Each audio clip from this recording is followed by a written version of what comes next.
Eu de nada me glorio, a não ser na cruz de Cristo. Vejo o mundo em cruz pregado, e para o mundo em cruz me avisto. Aleluia, aleluia, aleluia, aleluia, aleluia, aleluia, aleluia, aleluia,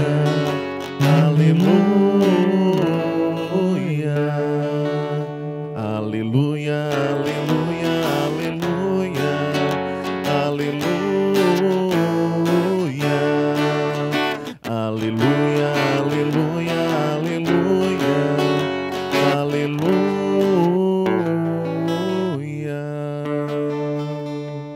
O Senhor esteja convosco. Ele está no meio de nós. Proclamação do Evangelho de Jesus Cristo segundo Marcos. Glória a vós, Senhor.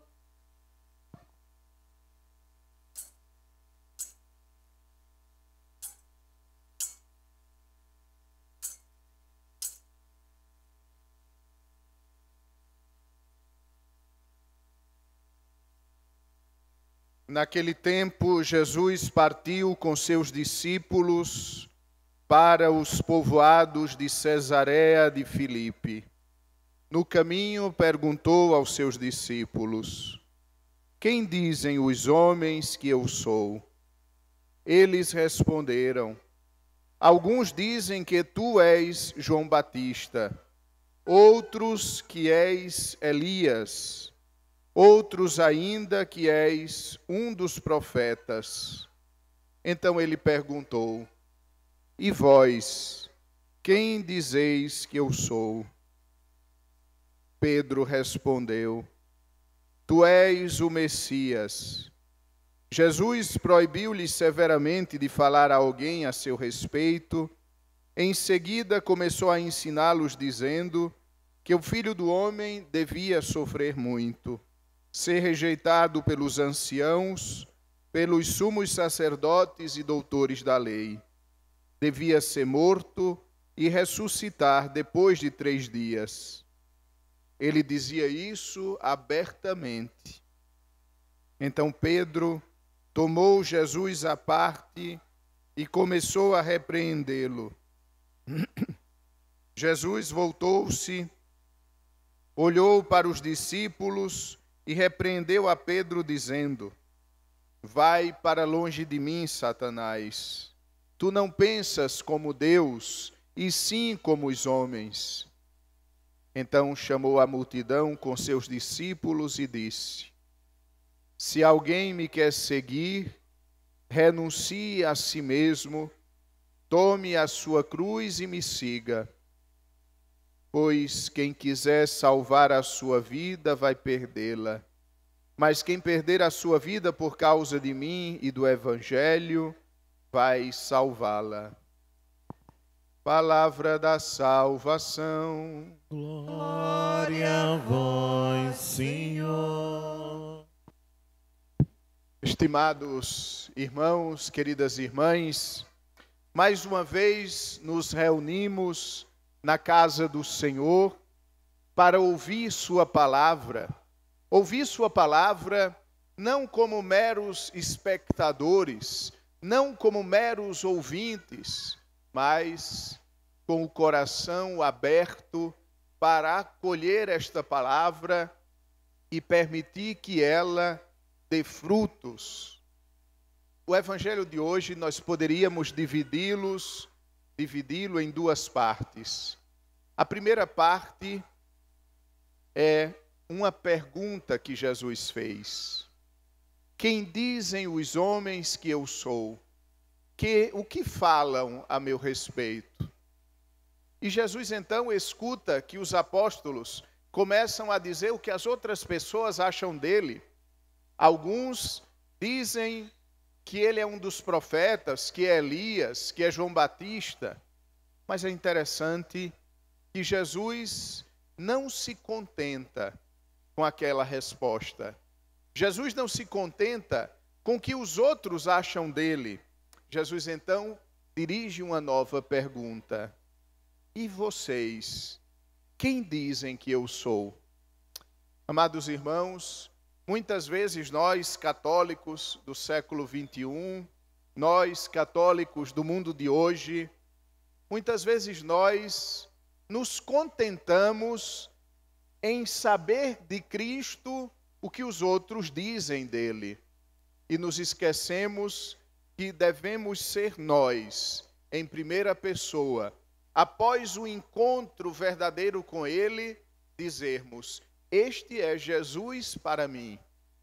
Amados irmãos, não poderá saciar a sede de eternidade que existe no coração de cada ser humano quem não responde esta pergunta de primeira pessoa: quem é Jesus para mim? Porque para os outros não interessa, porque para os demais não tem sentido, porque trata-se de uma relação amorosa entre Cristo e eu, entre o Salvador e a alma por ele salvada. Então somos nós, em primeira pessoa, que devemos dizer: Senhor, Tu és o Messias, eu te conheço, eu te encontrei, e por isso eu posso dizer quem Tu és. Mas é interessante que mesmo depois de Pedro dizer a Jesus que ele era o Messias, e Jesus começar a dizer que o seu ser Messias era um ser Messias no sofrimento, era salvar a humanidade, não pela força, mas pela submissão, vencer o mal, não matando, mas morrendo na cruz. Quando Pedro toma conhecimento do modo com o qual Jesus irá salvar Israel, salvar a humanidade, Pedro toma Jesus à parte e diz: Senhor, que isto nunca te aconteça. E Jesus chama Pedro na frente dos outros apóstolos e diz: Pedro, tu és para mim uma pedra de tropeço. Vai para longe de mim, Satanás, porque tu não pensas como Deus, mas tu pensas como os seres humanos. Amados irmãos, é uma frase dura que Jesus diz a Pedro. Jesus é extremamente forte com Pedro para nos ensinar uma verdade. A primeira verdade: quem deve dizer como salvará o mundo é Deus e não Pedro. Por isso Jesus diz a Pedro: olha, vai para trás de mim. No evangelho de hoje nós ouvimos a tradução em português que diz: vai para longe de mim. Mas no original grego está escrito: vai para trás de mim. Ou seja, você deve, Pedro, se colocar na atitude de discípulo. Eu sou o mestre, você é meu seguidor, então vai para trás de mim. Aceita que seja eu a indicar o caminho e não será você, Pedro, a dizer como eu irei salvar a humanidade. E Jesus então, por último, deixa claro que para segui-lo é necessário aceitar a cruz. Quem quiser ser meu discípulo, renuncie a si mesmo, renuncie ao seu modo de pensar, renuncie às suas estratégias humanas, aceite o modo de Deus agir, renuncie a si mesmo, tome a sua cruz e me siga. Amados irmãos, queridas irmãs, o termômetro da veracidade do nosso ser cristão está no modo como nós acolhemos a cruz de Jesus. A cruz de Jesus na nossa vida, a cruz do Mestre na nossa existência. Do contrário, nós podemos até ser fã de Jesus, nós podemos até admirar Jesus, mas se a sua cruz não pesar nos nossos ombros, nós não seremos discípulos.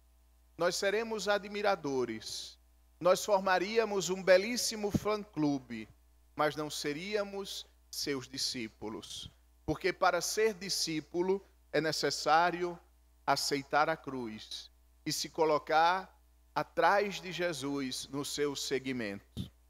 E quem perde a sua vida, este é capaz de conservá-la para a vida eterna. Hoje de manhã eu dizia, e me permito repetir agora à noite, imagino que pode ter acontecido enquanto você vinha para a missa hoje à noite, alguém olhou para você e disse: está perdendo o finalzinho de domingo, está indo para a igreja, poderia aproveitar esse tempo com a família, poderia aproveitar esse tempo descansando, amanhã vai voltar ao trabalho, à labuta do início da semana, está perdendo a vida. E de fato, você, nós, estamos perdendo a nossa vida, mas estamos perdendo porque nós queremos ganhá-la. Nós estamos perdendo a nossa vida porque nós compreendemos que é muito mais negócio, se assim pudéssemos dizer, conservar a vida eterna do que esta vida passageira, que um pouco de tempo aqui no mundo e logo se desfaz. Aprendamos, amados irmãos, a não ter medo de perder esta vida presente para alcançarmos a vida eterna. E perder a vida não é algo que a gente fica sem entender onde é que eu perco a vida, algo etéreo, algo apenas no ar e no pensamento. Perder a vida são coisas concretas. É vir à missa todo domingo, é aceitar viver os mandamentos de Cristo. Perder a vida é colocar a Deus como verdadeiramente Ele é, centro da nossa existência. Para concluir, hoje a igreja celebra Nossa Senhora das Dores. Por isso a imagem foi colocada aqui no altar, para que nós, olhando para a Virgem das Dores, pudéssemos reavivar no nosso coração o sentimento de devoção à Virgem Maria. E além disso, pudéssemos meditar sobre a causa das dores de Nossa Senhora. Por que é que nós celebramos Nossa Senhora das Dores? Celebramos Nossa Senhora das Dores porque ela viu o seu filho morrendo na cruz. E naquele momento, uma espada de dor atravessou a sua alma. Nossa Senhora das Dores, ela é para nós também modelo de perseverança no Calvário. As Sagradas Escrituras, de modo especial, o Evangelho de São João, ele nos afirma que Nossa Senhora estava de pé ao lado da cruz do seu filho. Peçamos a ela a graça de estarmos também nós de pé nas cruzes diárias, nas cruzes da nossa vida, sabendo que após a cruz haverá a ressurreição. Após a cruz haverá a glória da felicidade eterna com Cristo em Deus. Amém. Fiquemos de pé. Creio em Deus, Pai,